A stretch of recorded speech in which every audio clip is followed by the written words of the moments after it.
അത് മാത്രമല്ല വർക്ക് മുഴുവൻ ഞാൻ ചെയ്യും. ഈ ടെക്നിക്കൽ കാര്യങ്ങളിൽ മിടുക്കത്തിയ, കമ്പ്യൂട്ടർ നോളജൊക്കെ ഭയങ്കര കെങ്കേമ എൻ്റെ. എനിക്കതൊന്നും ചെയ്യാൻ അറിയൂല, എനിക്ക് PhD ചെയ്യുകയും വേണം. അത് മുഴുവൻ ടൈപ്പ് ചെയ്ത് തരണ്ടേ. അപ്പം musical notes highly practical oriented ആയിട്ടുള്ളൊരു ടോപ്പിക്കാണ് ഞാൻ ചെയ്തത് എൻ്റെ PhDക്ക്. അപ്പോൾ എന്താ വെച്ചാൽ അത് മുഴുവൻ ടൈപ്പ് ചെയ്യണം. ഈ മ്യൂസിക്കൽ നോട്ട്സ് ഒക്കെ ടൈപ്പ് ചെയ്യണമെങ്കിൽ സംഗീതമായിട്ട് ബന്ധമുള്ള ഒരാളായാലേ എളുപ്പമുള്ളൂ. അപ്പോൾ ഏകദേശം മനസ്സിലായില്ലേ മുഴുവൻ മുരളിയെ ടൈപ്പ് ചെയ്ത് തന്നെ.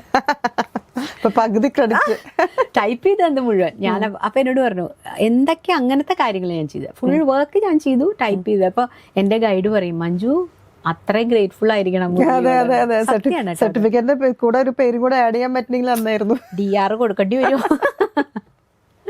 അങ്ങനെയൊക്കെയുള്ള ആൾക്കാരിലോട്ട് നമ്മളിങ്ങനെ ജീവിച്ചു പോകണു, അത്രേ ഉള്ളൂ. ഞാൻ അങ്ങനത്തെ ഒരാളാണ്, ഭയങ്കര ഇൻഡിപെൻഡന്റും എല്ലാ കാര്യങ്ങളും അങ്ങനെ.